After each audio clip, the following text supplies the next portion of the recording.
Welcome to recipes in my way. இன்றைக்கி நம்ம அருமையான சுவையில் சாதம், சப்பாத்தி, பரோட்டா, இட்லி, தோசை எல்லாத்துக்கும் பொருத்தமான ஒரு சிக்கன் குழம்பு தான் செய்ய போகிறோம். ரொம்ப சுலபமாக இதை எப்படி செய்கிறது, இதுக்கு தேவையான பொருட்கள் என்ன பார்க்கலாம் வாங்க. வாணலியில் 2 டேபிள் ஸ்பூன் எண்ணெய் ஊற்றிக்கலாம்.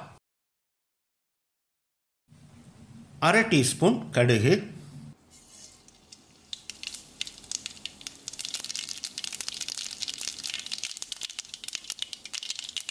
1/2 டேபிள் ஸ்பூன் அளவுக்கு இஞ்சி பூண்டு இடித்து வச்சுருக்கேன், இதை போட்டுடலாம்.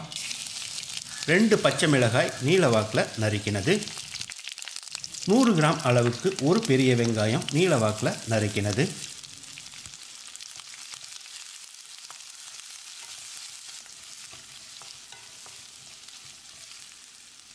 கொஞ்சமாக கருவேப்பிலையை சேர்த்து வெங்காயத்தை பொன்னிறமாக வதக்கிடலாம்.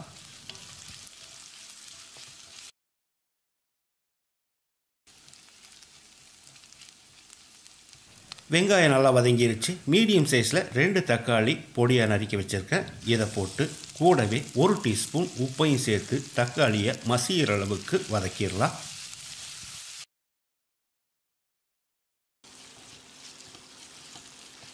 தக்காளி நல்லா வதங்கிருச்சு. இதில் 1/2 டீஸ்பூன் மஞ்சள் தூள், 1 டேபிள் ஸ்பூன் மிளகாய் தூள், 2 டேபிள் ஸ்பூன் மல்லித்தூள்,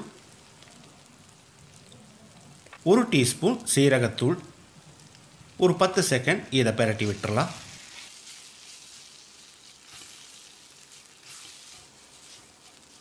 அடிபிடிக்காமல் இருக்கிறதுக்காக கொஞ்சமாக தண்ணி சேர்த்து கலந்து விட்டுறலாம்.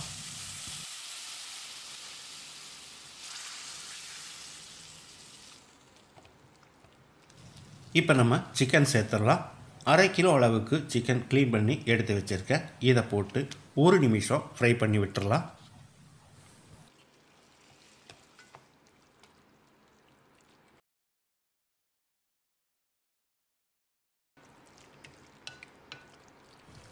ஒரு மூடி தேங்காயில் முதல் பால், 2வது பால் 2 விதமாக எடுத்து வச்சுருக்கேன். 2வது பாலை ஊற்றி கலந்து விட்டுறலாம். 2வது தேங்காய் பால் ஊற்றி கலந்து விட்ட பிறகு மூடி வச்சு ஒரு 15 நிமிஷம் குறைஞ்ச தீயில் வேக விட்டுறலாம். இடையில் அடிக்கடி கலந்து விடணும்.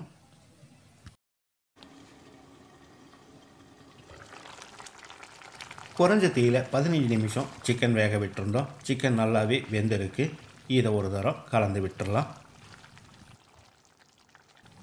இப்போ இதில் 1 டேபிள் ஸ்பூன் சிக்கன் மசாலா சேர்த்து கலந்து விட்டுறலாம். உங்கள் கிட்ட எந்த பிராண்ட் இருக்கோ அதை போட்டுக்கோங்க.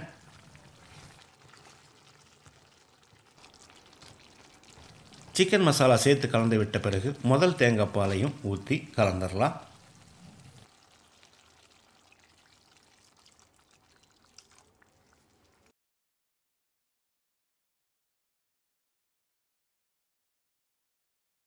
இந்த ஸ்டேஜில் உப்பு சரி பார்த்து போட்டுக்கலாம். நான் ஒரு 1/2 டீஸ்பூன் சேர்க்கிறேன், நீங்கள் பார்த்து போட்டுக்கோங்க.